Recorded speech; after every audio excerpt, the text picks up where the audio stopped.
And now, you're tuned into RBLR, the home of Tampa Bay's RBLR Sports.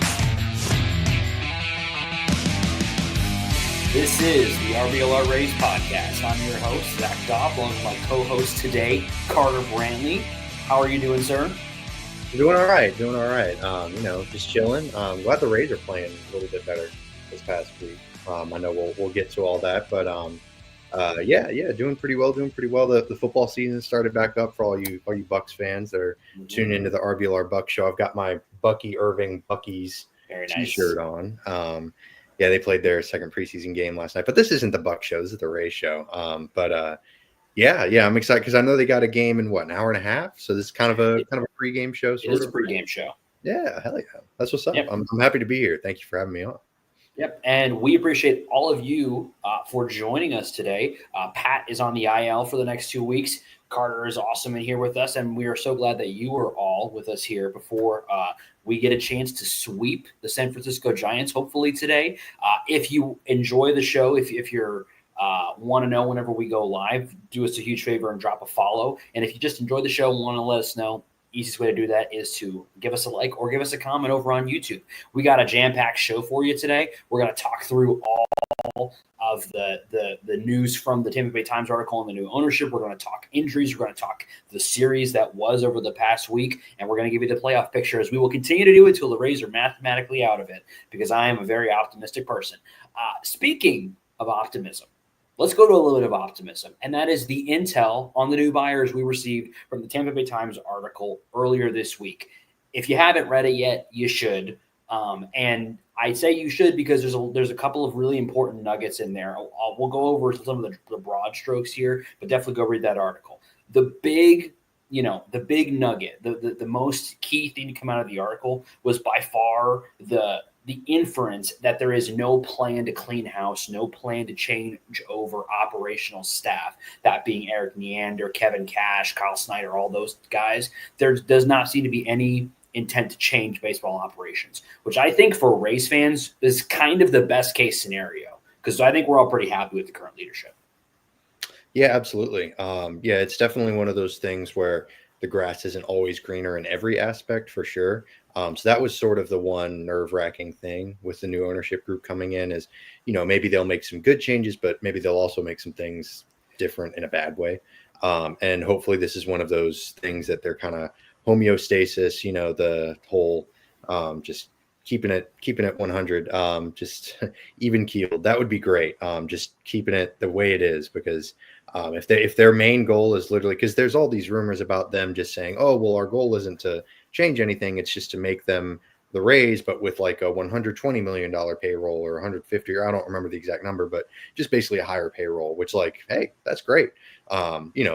Words kind of meaningless at this point. Obviously it means nothing until it's put into action, but so far all the signs are tentatively good. I don't know. I've been, with everything with the stadium stuff and whatnot. And, it's been a rough past few years in this regard. So I'm kind of scared to get my hopes up, but at the same time, as good as things could look, this is pretty much tentatively as good as things could look, really.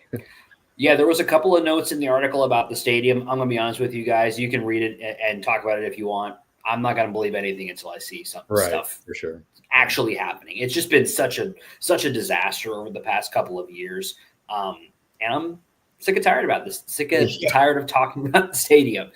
Whenever we do hear stuff about the stadium, there's a good chance it'll come from Patrick Zalupski. He's the lead investor and, the guy who has been making contact with Rob Manfred, expected to kind of be the new Stu Sternberg, as much as that will exist in this kind of new status quo where we have several lead owners, including one guy who apparently is the chairman of the Masters board, which is neat because I like golf. Sure. So that's kind of neat. And I'm campaigning for Masters green Rays cap sometime in the next couple of years, maybe a little Masters logo on the side, Rays. Just my 2 cents. I'm not, that's free. That's just some free advice. But those were kind of the big things to come out of the article. The kind of the branch off of that. I want to go back to something you said, Carter, and that's the concept of what would a little bit more investment look like in the Rays. as we stand right now, we have an $87 million payroll, which is good for 26th in the league, which is pretty much right in line with where we've been over the past couple of seasons. When we look to next season, there is currently an estimated $70 million on the books, including all of the guys who are, have options for next year. There's several, and they're all pretty important names. Brandon Lau has an $11.5 million club option. Fairbanks has a $7 million club option, and Walls has a $2.5 million club option. One thing to note as we kind of talk about this, I think I've heard it mentioned a couple times that Yandy has an option. He actually did, but it's already been exercised, so he is under contract for next year. And then you have Kim, who has a player option for next year, but as it stands, that would be a $6 million player option, which would make him the 8th highest paid shortstop in baseball, and he has not played nearly enough or as well to be in that range. So I do not expect him to try to test the waters. Outside of those option guys, the only real free agent of note would be Adrian Hauser, who, with the way he's currently pitching, projects around an $8 to $10 million salary at most for him for any kind of extension. So that would kind of put the Rays, as currently constituted, into a $80 million, $85 million bucket for next season, which would put us right back about the same spot. So I guess the question I have for you, Carter, is if we look at it and we see, hey, this looks like we're shaping up for roughly the same kind of stuff year over year. Some guys are getting a little bit more money in arbitration, but nothing like, there's not enough to really rock the boat. And there's also the Wander money, which could come off the books, hopefully. And the numbers I just kind of threw out there are not including the Wander money, so take that for a grain of salt. Right. If we look at where we are now, to get to the middle of the pack from where we are now, which is right around 150 million, would be 87 million. Even if we take half of that, we say 43 million. What would you like to see Eric Neander do with that 40 million if the new ownership gives it to him? Sign Kyle Tucker. No, I'm just kidding. That's what the Tampa native in me wants them to do, because Kyle Tucker, Tampa native, I saw him play in high school. I saw him hit a bomb off of this poor, I forget the guy's name, but it was 3-0 and he just hung a changeup, and it was just it's still to this day the longest home run I've ever seen a non-professional baseball player ever hit.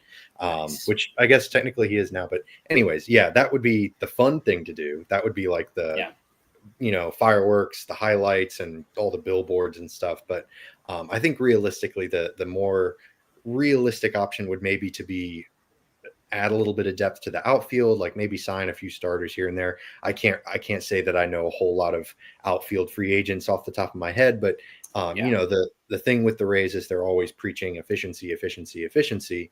But the reason that they play that way, in my mind at least, was because they have this limited budget, so if they're given a little bit more leeway, maybe that efficiency model gets stretched a little bit more. Maybe they can afford to take a little bit more risks. Like the Danny Jansen contract was kind of a big risk, unquote, this past offseason.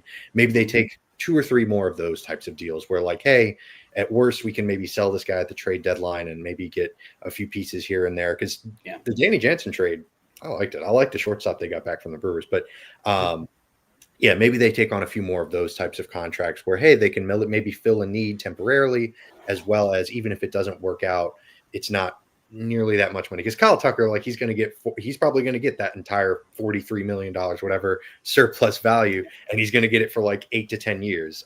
So is that worth it? No, but it'd be fun. It sure be a lot of fun to watch him play right field at Tropicana Field or wherever. But yeah, that's probably the more realistic thing. Is just a few more Danny Jansen-like contracts. Hopefully not Danny Jansen like the player, because he was kind of rough this year. But similar to those types of short-term, see what we can do with this guy type of things. Any interest in re-signing Adrian Hauser? Yeah, sure. I mean, McClanahan, it's heartbreaking. Yeah. It's brutal.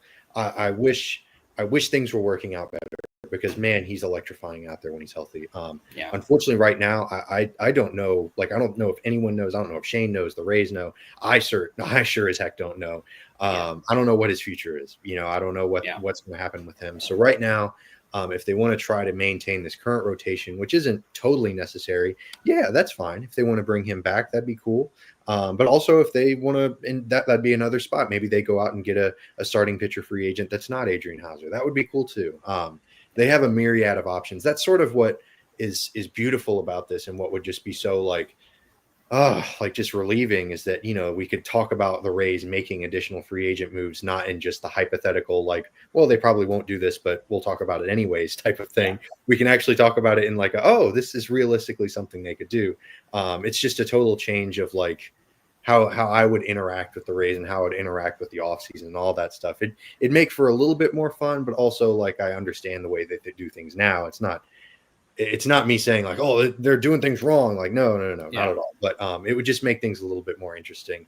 Maybe not better necessarily, but I don't know. I'm looking forward to it. Whether it's Hauser or any other starting pitcher, there's going to be a bunch of options out there for sure. Yeah, and if you're out there looking to make additions to your podcast roster on a weekly basis, and you enjoy what you're hearing so far, subscribe, follow us on the socials so you know when we're going live, and you can make this a part of your rotation going forward. We'd really, really appreciate it. And I want to bounce off of sort of the additions conversation, which I like a lot of what you said, and kind of switch over to the extensions conversation. Because when you talk about outfielders in particular, I think one guy that we kind of thought coming into this year we might be looking at an extension going into 2026 was Josh Lowe. And that has not materialized. There would be no urgency. He's still got 3 more years of arbitration before he hits undrafted free agent, or not undrafted, unrestricted free agent status. And so after this season, there's no urgency there. So now you really if you look up and down the roster right now, to me, there's only 2 guys that I would say, hey, we really need to work out something to lock these guys down long term, and I think would be worthy of it. And that's Jonathan Aranda and Junior Caminero. I'll talk about Aranda first. That's probably the easier one. Aranda has been an excellent hitter this year. I think you could work something out. He's pre-arb still, so you don't have to do anything if you don't want to. But if he hits the way he hits, this year, next year, and stays healthy full year, he could start to get expensive. So I would strongly consider something in the 10 to 15 million, try to get him on board for, he's a little older than some of the other young guys. He's still only 27, he's still in a good range, but let's say you wanted to take him for 5 years, you could do something, like a 5 years for 15, something like that, keep him around for a while, keep him paid, keep him happy, just something to consider. Cause I think once you get to the arbitration in 2027, he's going to be pretty good by the time you get there. And I don't know that you really want to be arbitrating with one of your best hitters. I think you'd like to have them under contract personally. So that's my first, guy that I want to try to get under contract long-term. And the other guy is the one that's going to be the big one. And, yesterday's price is not today's price. And the dollar amount goes up every home run he hits. He's at 35, and he's going to challenge Carlos Pena's record, which I didn't know if it ever would, unless Bila was healthy for a full year in his prime. And now Junior's going to make a real run at it, it seems like, towards the end of the year. And he's 22 years old. This is his age 21 season. He's 22. So I know that there's some apprehension because the last extension did not work out. But I don't think I'm quite sure that after that, the Rays have put some work in to vet their players a little bit better before they, but I mean, at the same time, how could you even know that was going to happen anyway? Yeah. I don't know. But regardless, I think extending Junior Caminero is a no-brainer. The question is going to be, what's the dollar amount going to need to be to get him extended? And I think you have to do it this offseason because he's already going to knock on the door of a 4-WAR player this offseason. If you don't sign him and he goes into next season and he puts up 6 or something and hits 40 bombs again, now you got consistency. And once you have 2 years of 4+ WAR and 40 bombs on the record at third base, and he's gotten to where now he's playing above average defense at the hot corner. Hey, I don't know if you've seen some of the third baseman contracts that have been given out for guys like that. Now you start to wonder, because I think now you could get him for cheaper than Bobby Witt Jr. or some of the other young shortstop guys that have gotten a lot of money, the young talent. All of a sudden, if you get, if you wait another year, now you might creep close to that number. And I really think you want to get this deal done before Gunner's deal gets done. I mentioned that last week. I don't want to, because if Gunner's deal gets done, he's just going to ask for that money, whatever Gunner gets. So to me, I think this is the offseason to get it done, regardless of the money still tied up with Wander. Yeah, I don't blame you. The junior point is definitely it's tough because he has definitely taken a big step forward over this as the season has offensively. He started off and it was awful. There were some plays that you looked at, the defensive run saved or outs above average, whatever you were looking at. He started off real low. It was historically, I don't want to say historically, but it was really bad. It was really awful. It was bad. Yeah, and I get third base isn't exactly a defensive premium position or anything, but that can't fly. But no. Luckily he has really shown some real progress to where the point still he's not Brooks Robinson over there, don't get me wrong, but he is very passable. He is if not above average, like you said. So that's been a really exciting development, but at the same time, like you said, because of that development, now it's gone from this is could potentially be another Rafael Devers situation where you're extending a third baseman who hits really well, but good golly, he's probably not going to last long at third, to wait, this guy's still 22 and he's hitting really well and he's actually turning into an average at worst third baseman. So it's tough because that's going to be a lot of money, and I don't know that the Rays are going to be super excited to spend that kind of money, even with the bigger budget. It's still a lot of money to be paying a third baseman. But at the same time, 40 home run guys, like you said, they don't grow on trees. They are not plentiful. There's a reason why he's going to cost that much. You get what you pay for type of thing. So I don't know. I will say with the Wander stuff, I kind of set all that aside, but I do really trust this front office to be able to do the calculus and make that type of decision and figure out what's going to work for them, because it's a difficult decision to make, because like you said, it's kind of, you could be stuck in the Devers situation where you're overpaying a guy who maybe takes a step back defensively or whatnot, or you could be stuck trying to pay him $40 or $50 million a year when you could have gotten away with maybe 25 a little bit earlier. So I don't know. It's really difficult. I'm glad I'm not the one making this decision because it's a hard one. So we'll see. I'm really excited for Aranda, even though he plays first. I think that his swing is just so beautiful to watch. He seems to have a great approach. He makes really hard contact. He's hit everywhere he's played.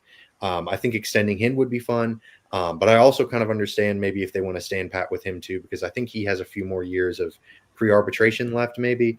One name that I wanted to throw your way for an extension that I thought of, because this is kind of unprecedented territory. Well, not unprecedented, but it's definitely rare territory. Carson Williams, giving him an extension. I don't know how much people would be excited about that, but we saw it with Jackson Chorio with the Brewers, and so far it's worked out generally pretty well. And Williams's floor is so high because of his defensive prowess that you can kind of get away with him maybe being a below average hitter some seasons, which I think he's capable of more. So it kind of makes the calculus work in terms of dollars per WAR or whatever. So I wanted to throw that out there, see what your thoughts were on a Carson Williams extension.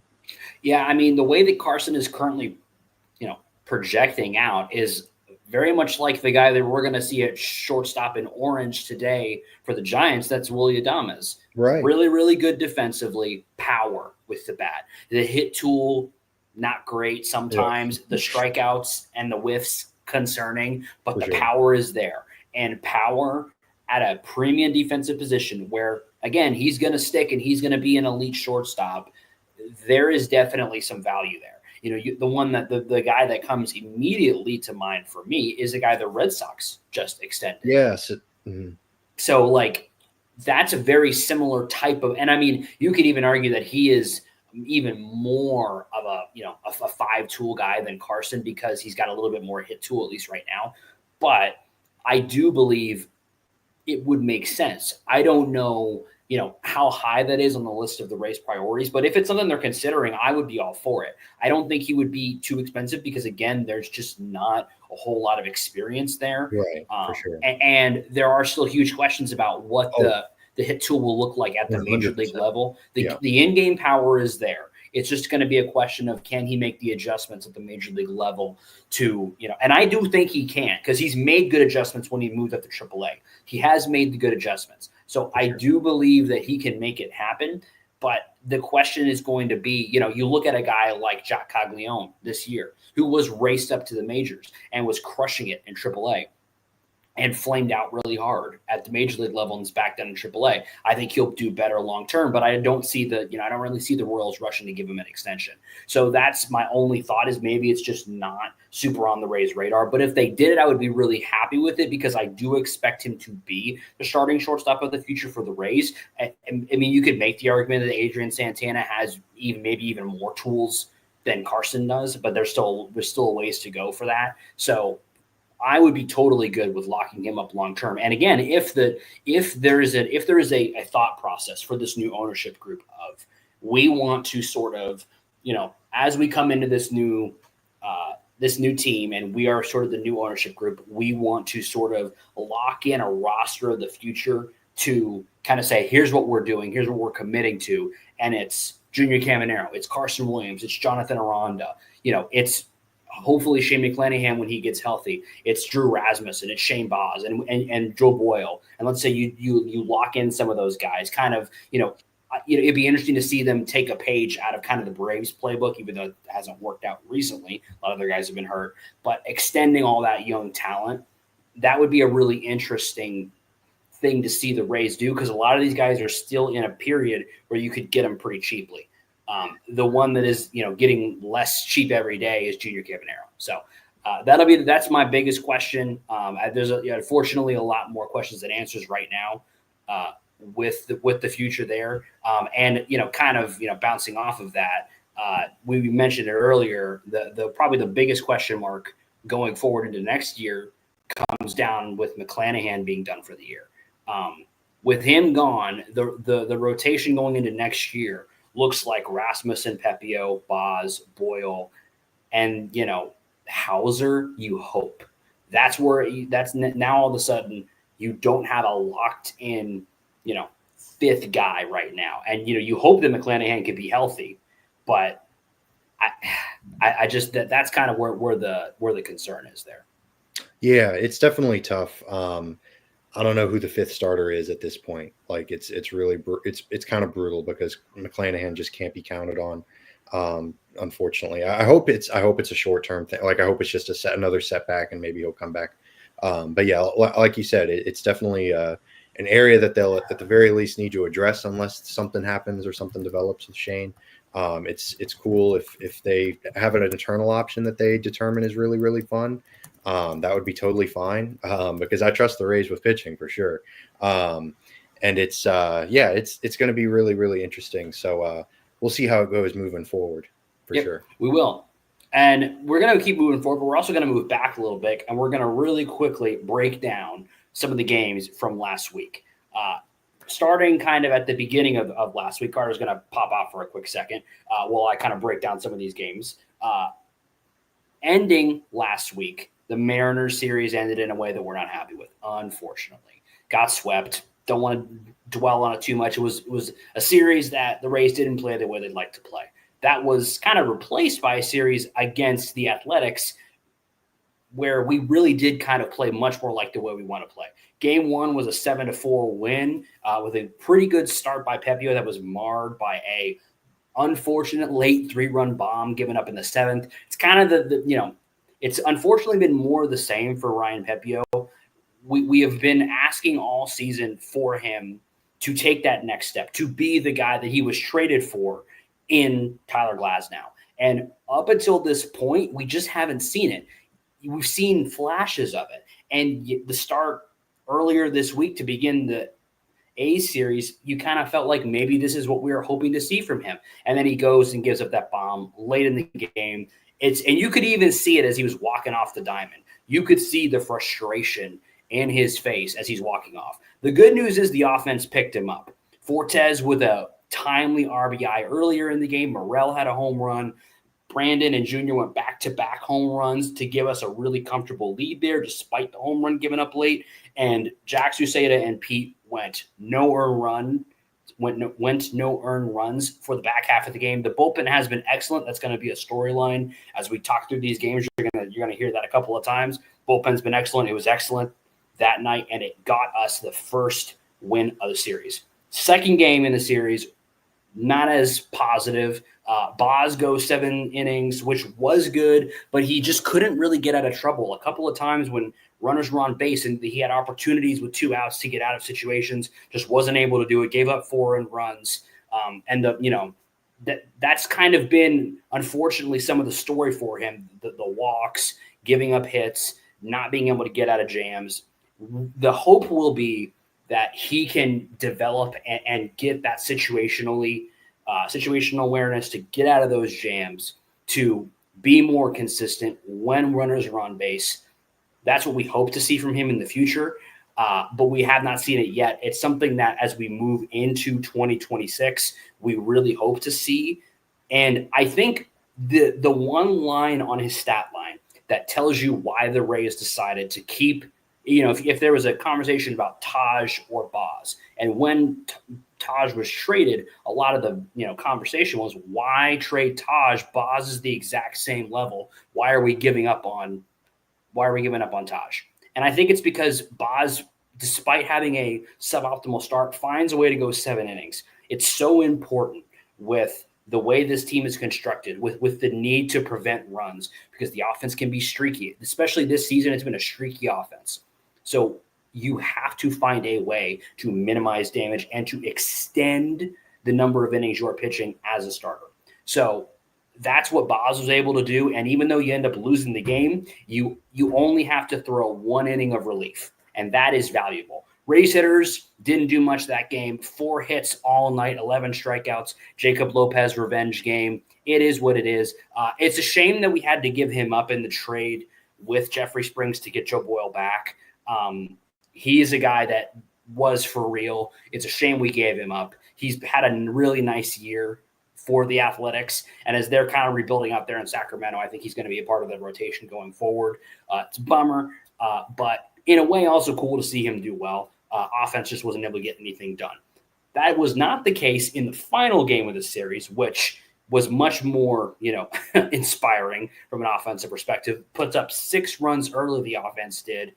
J-Lo and Junior had RBI doubles, a 2-run shot from Brandon in the second, and Junior cleaned up even later in the game to get us to 8 runs on the day with his 34th home run of the season.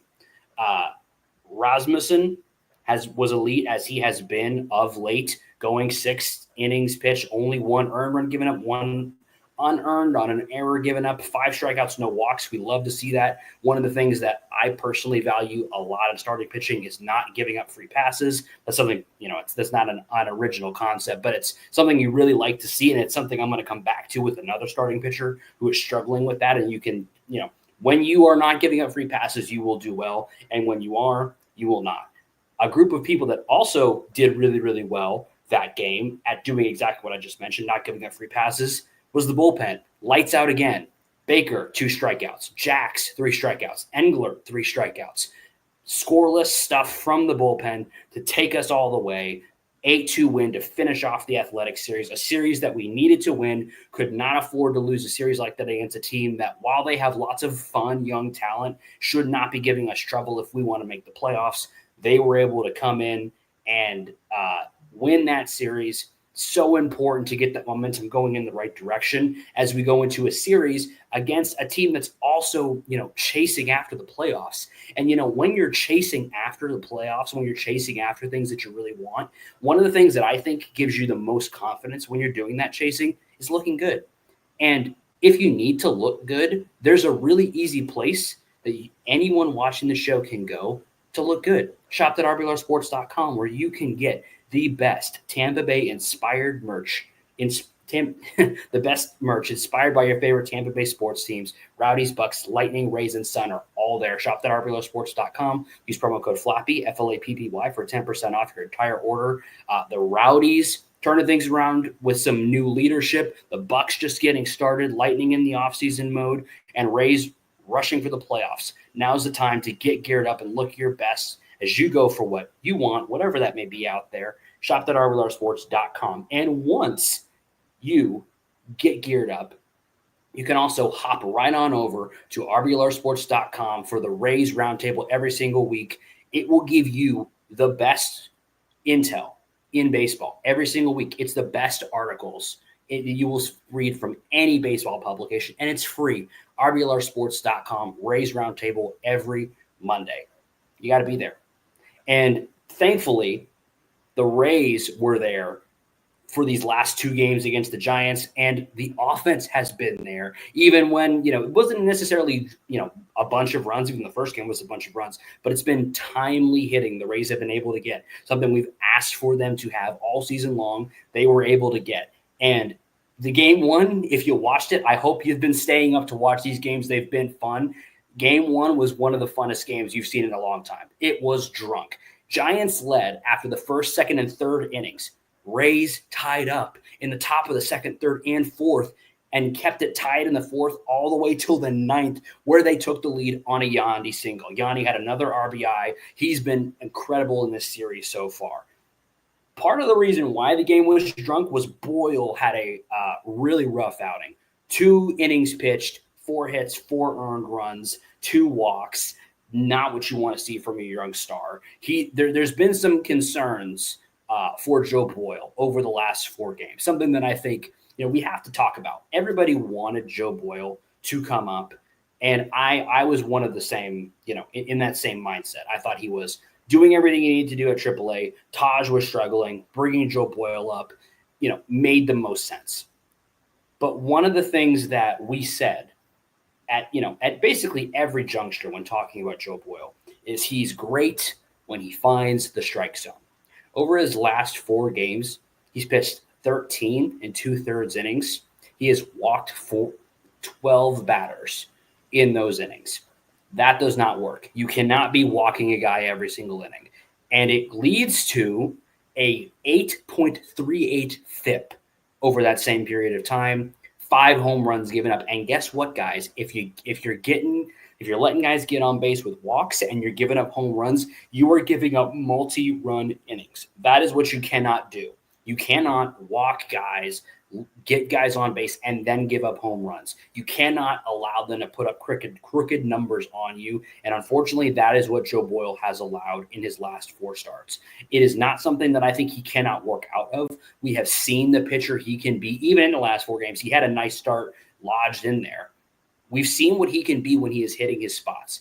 The fastball, the breaking balls are elite. The question is going to be, can he be the type of guy who, yes, there is some wildness to his game, but he can lock it in when he needs to and not allow those runs to score when he allows them on?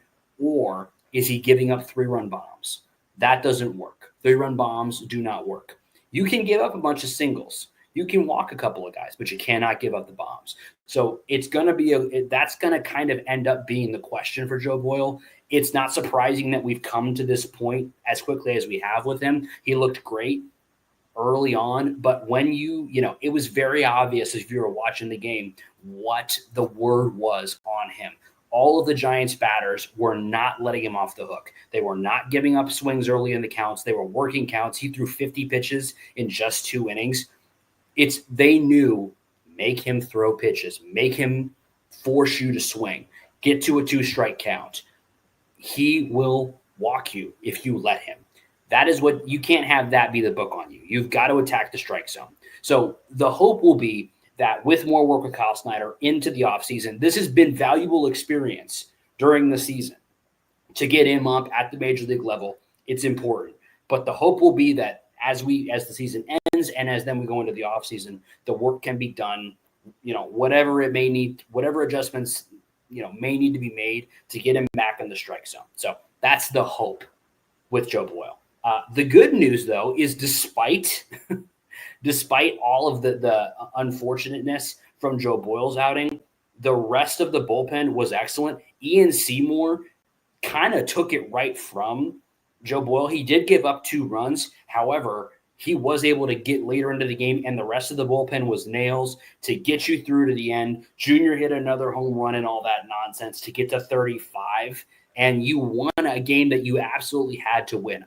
Watching that game live, there was that sense that we got to win this game. if you lose this game and you start the series off with a loss in a series where you're up against somebody with a similar level of urgency, and you start that series off with a loss, you give them the momentum to take that through, as they need these wins just as much as we do. I felt the energy that if you lose this game, this is going to cascade. But instead, the team gritted it out. Yandy had a amazing single late in the game, a great at-bat. Yandy's been so clutch lately, getting that game over the line for the win. And then going into the second game of the series, Hauser, a guy that we have said, hey, what can we maybe get a return on the trade? I've seen that being tweeted. I've seen that being said. He has a great start, 5 innings pitched, no runs given up, 6 strikeouts. Got taken out a little bit early, and there was some discussion about that. I saw a lot of Rays fans frustrated, especially because Montgomery comes right in, immediately gives up a run. It was a weird inning, too, if you watched it. He gave up kind of a bloop single to Adames, a walk, a seeing eye ground ball after Junior was playing in. I don't give him too much flack for that, but it was a low-scoring game. So, at that time, it was a 1-run lead that was given up, and that was some frustration. So there was some frustration taking Hauser out. But this, again, goes into, whenever the Rays take a guy out early, of course, the famous example is taking out Blake Snell in the World Series. Whenever guys get taken out like that, I always want to take a little bit of a look deeper and try to understand why that might have happened. And when you do take that look deeper, I think it becomes pretty obvious. If you leave him in, the next 4 batters are their 3 left-handed batters, which include Rafael Devers, by the way, and Willy Adames. So you're now sending him out there 3rd time through the order. That's the other key thing. 3rd time through the order against their top left-handed batters and Willy Adames, who is their top power threat.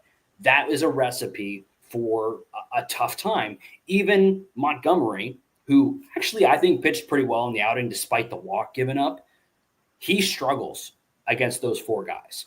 So I don't know that it would have made the most sense to send Hauser back out again for the 6th facing those guys. So I don't have a problem with it. I think they looked at this outing after Hauser coming over and kind of struggling in his first 2 and looked at it and said, this was a great outing. We want to keep that momentum going for you and not send you back out there to kill your momentum.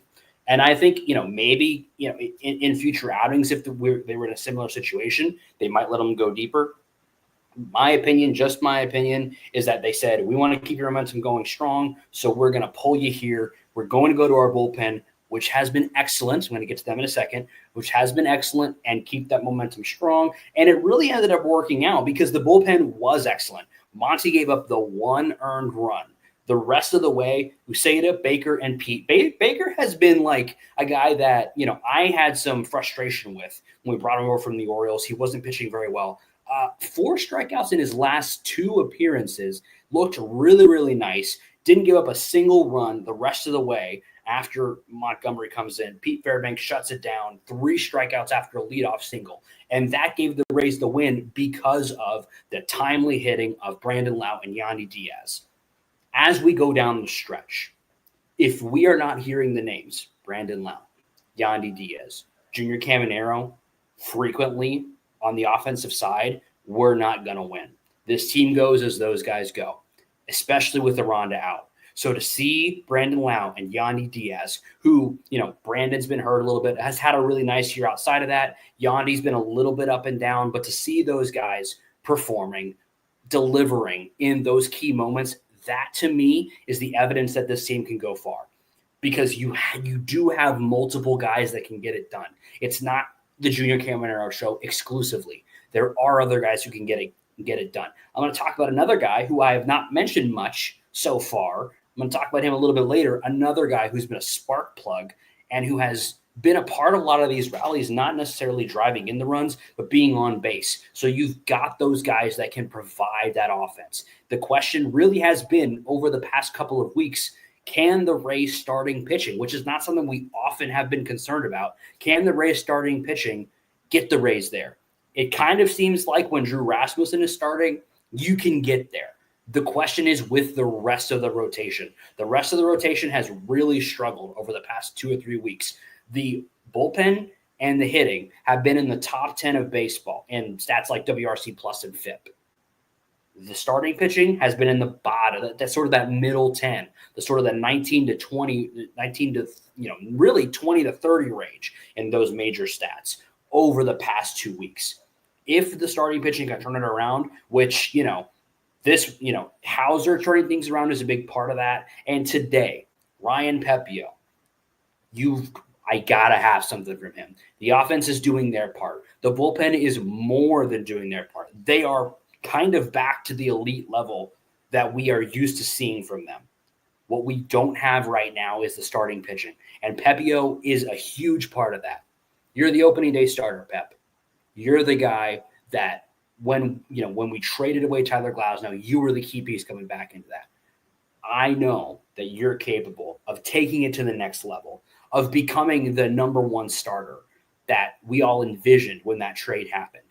I need this day to be the first start in that, sort of that journey for you for the rest of the season. You've got to be that guy. You cannot go out there and give up 4 runs. I need 6 and 2 from you. You got to find it somewhere in yourself. Against Logan Webb, a great one of the great pitchers in baseball, having maybe for him a subpar year. He's a right-handed pitcher. The offense will find a way to get a couple runs off of him. You have got to not let us down and get it to the bullpen in the 7th inning, not in the 3rd. Find a way. This is what you're here for. This is why you got the opening day start. I need it from you this week, Ryan Pepio. And if he can give it to us, I think we've got a really good chance to win this series against San Francisco. And it's really important not to win the series, to sweep. You sweep this series against San Francisco, and you continue to put yourself in a position where this playoff race breakdown that I'm about to do right here may actually be worth discussing. You're still 5.5 games back, which looks bad. But this is the key thing, guys. This week is so important. And, there's a couple of games this week, but the 2 that matter are the 2 versus the Yankees. You have to sweep this 2-game series. You get those 2 games back. And the other key thing that's really important about these 2 games is if you win them both, you win the season series versus the Yankees. I don't think I need to explain how important that is when you would then, after winning that game, be 3.5 games back. And in reality, it's 2.5 because you own the season series, you own the tiebreaker. That is so important going down the stretch here to have that tiebreaker. I don't care. It's a weird one because you get a day off before. You get those 2 games. You get 2 games versus the Cardinals and then another day off. And then you play the last game of the Cardinals series and another day off. So, Kevin Cash, one other thing, to kind of talk about some of the success that's been happening over the past couple of days, Kevin Cash has been managing very aggressively. Quick hooks on the starters, using their top-end guys. Jax has gotten a lot of use. Clevenger's gotten use. He is managing very aggressive. That aggressiveness has to be here. If you're getting a rough start from either of your starters in these 2 games versus the Yankees, pull them early. You cannot afford to lose these 2 games. To me, these 2 games are kind of the playoff race. If you win those 2, it's game on. You're a couple of games back, and then you have the opportunity to win season series over the Guardians, who are also in front of you. Very soon, you tie the season series against the Royals. You have 38 games left. We've kind of said before that you need to get to 87 wins to make the playoffs. The Yankees are not strong right now. They've been on a little bit of a win streak recently, but they're not a structurally sound team. Cleveland traded their best relievers. Or no, actually, they didn't trade them. They just got suspended. So their best relievers are suspended, not available for them. There's opportunity there. If you can take advantage of those opportunities against those teams ahead of you and move your way up the standings, now all of a sudden you're in a playoff spot. If the goal is 87 wins, you got 12 losses left. And you cannot afford to lose one of your 12 to the Yankees. You just can't. You've got to find a way. So, I don't, it's not the most important week of the season, I think, because frankly, there's even more important weeks like the Guardian, like the series the week, I think it's 2 weeks from now, where you face the Mariners and the Guardians at home. That may be the most important week of the season. We'll see. But these 2 games might be the most important 2 games in any given point. You have to find a way to win those 2 games. And, I believe that the Rays can do it. I really do, but they have got to find a way. So we hope that's the case. We hope that the next time we come on to talk playoffs, that we're being serious and not being facetious. If we get to the end of this week and we get to, right back around to podcast time for next week, if we don't win those series, then, we may be being a little facetious in our conversation. But somebody who I would never be facetious about are our bats and arms of the week. Because frankly, the two guys that are our bat and arm this week are 2 guys that are going to be so critical to the postseason run. The bat is not who you might expect. You may expect me to say, oh yeah, Zach, the bat, what a crazy thought. You're going to say Junior Caminero. Obviously. No. Would you believe there is somebody with a higher WRC plus over the last week than Junior? Oh, it must be Yandy with his, comeback RBIs, or Brandon Lau with his bombs. No, it's not him. It's somebody else. It's Chandler Simpson. Chandler Simpson, the guy who was sent down earlier in the year because he needed to work on his defense. And when he got sent down, he got to worked on his defense, worked on his hit tool, and he has come back up. He is getting on base. He scored 6 runs over the past week. You may say, okay, Zach, I don't hear much about runs scored as a stat. That's a stat you're going to want to watch with Chandler Simpson. Why? Because he is getting on base. He's in front of the guys like Brandon Lau, like Junior, like Yandy. He is getting on base in front of those guys and scoring runs. It is so important to have those guys that are getting on base consistently. He is stealing bases. And one thing that I really love to see from Chandler Simpson over the past 6 days, 2 strikeouts, 2 walks. That is golden right there. Keep your strikeouts low. Walk when you get the opportunity. Get yourself on base. Do not strike out. Put the ball in play, because if you put it in play, chances are you're going to get on base. He's hitting that 300 batting average. That's the kind of guy where, honestly, as we look forward to the next season, if Chandler continues to play the way that he has played, you're going to have to be honest and say he deserves to be out there every day, because he's affecting the game. He's hitting really well, had a couple of nice RBIs in that kind of crazy game as well. He's been elite. Bat of the week to Chandler Simpson. Arm of the week. Arm of the week was even, it wasn't quite as tough as bat of the week, but it was still tough because he had a great start from Drew Rasmussen. But I've got to give it to a guy who, when we traded for Jax, there were talks about, hey, maybe Jax needs to be the closer, because Pete Fairbanks has not quite been the guy, this season that we thought, we expect him to be. And he honestly kind of hasn't been. But he was this week. He was elite. 3 innings pitched, 3 saves in all 3 opportunities, 4 strikeouts, no walks. Pete Fairbanks, arm of the week. Really, really awesome to see that stuff from him. If you can have a lockdown guy like Pete Fairbanks when he's at his best, locating that fastball, getting his slider, curveball, whatever you want to call it, in there for strikes, and disposing of batters the way he did last night, that is a guy who can take you very far in the postseason, along with Griffin Jax, who, while not quite good enough for Arm of the Week status, has also been really good, as has Garrett Clevenger, as has Mason Engler. The bullpen is starting to stabilize, and it stabilizes around the eliteness of Pete Fairbanks, the knowledge that if you get it to the 9th, Pete will take you home.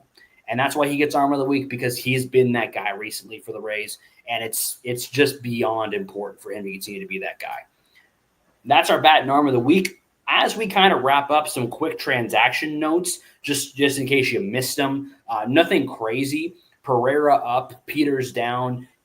Bringing a young guy who we do have some belief in his bat. Bringing him up. He had a nice double in his first game up. He's been okay since then. He's been looked okay in the outfield, which is a good thing. There is some belief in the power in that bat, so we'll see. Peters came back up when Walls went to the 10-day IL. It's a left groin strain. Don't really at the moment have any sense of exactly how long he'll be out, but it does, we haven't heard too much. I'd like to give you an injury update on Jonathan Aranda, but I don't have one, unfortunately. That's something to kind of keep an eye on as we get, we're still in August, which, the word was late August. So we hope to start hearing some things soon about Aranda.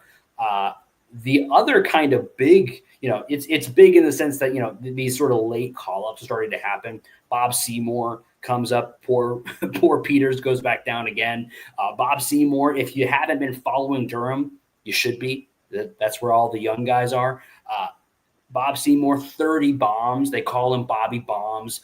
30 bombs this season so far in Durham. He comes up to the major leagues, getting kind of a cup of coffee. Has looked okay so far, but you probably will see him in the lineup because, frankly, right now, with no Aranda in the lineup, your thump really comes from Junior, Bilal, and Yandy, and that's kind of it. So they brought up some guys like Seymour, like Pereira, continuing to give Morel some at-bats to try to get that thump because, unfortunately, the catching position you're not getting much thump from. Josh Lowe is not really providing that thump. You love Chandler, like I just sung his praises, but he's not providing thump. So guys like Bob Seymour are getting a chance because, there isn't much anywhere else in the lineup. Thankfully, Bilal Jr. and Yandy have provided copious amounts of thump, but they're also looking to see, some of these guys like Bob Seymour, who the question will be about him. Is he a quad A guy or is he a real major league bat? We're going to find out, hopefully, at least a little bit about that in this short call-up. And we'll see. It's been fun to have him up. It's if you're following Durham, you've been seeing all of the highlights of him hitting bombs. There was a game a couple of days ago where he hit 3 in the game. Really fun guy. Does have legit power. So it'll be fun to see if he can rack a couple off. In the game today, you're facing a right-hander, so you'd like to see. I haven't seen the lineup for today. I think it is out, but I haven't seen the lineup for today. And I would expect him to be in the lineup. If he's, I genuinely would be surprised if he's not in the lineup for today.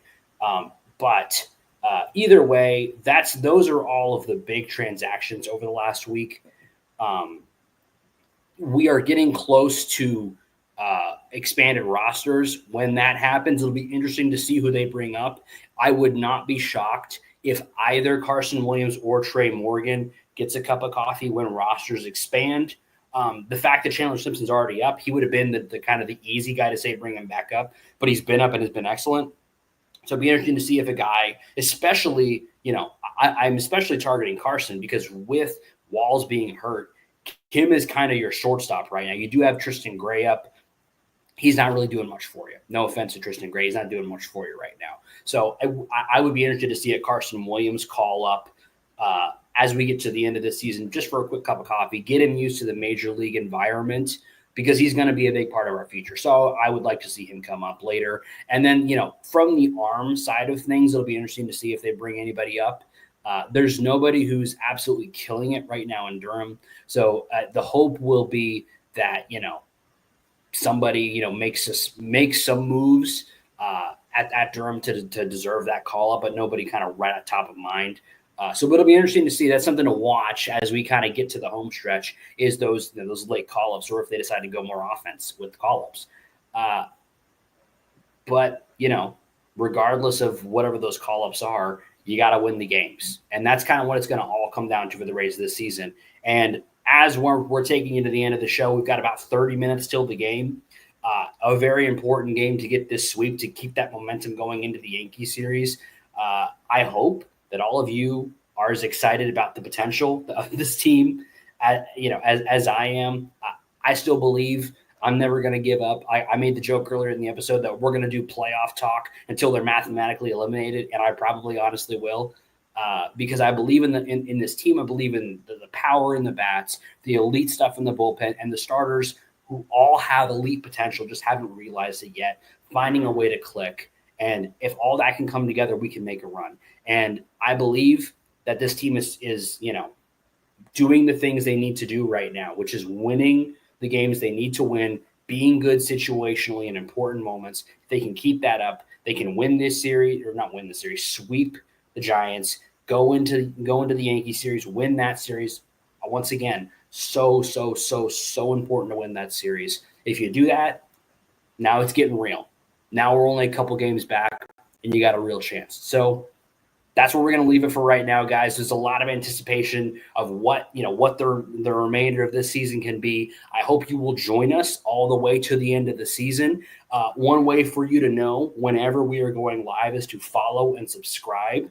Follow on the socials, subscribe on YouTube. Let us know what you think. If you like the things I'm saying, if you disagree with me, please let me know. I'd love to have that dialogue with you guys. It's going to be a kind of a crazy end of the season, no matter what.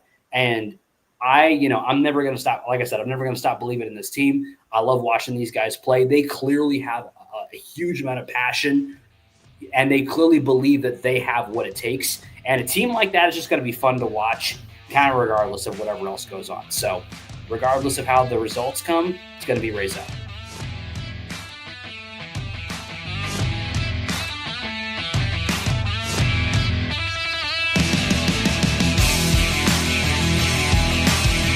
Thank you for tuning into this presentation by RBLR Sports. On your way out of the stadium, please remember to like and subscribe.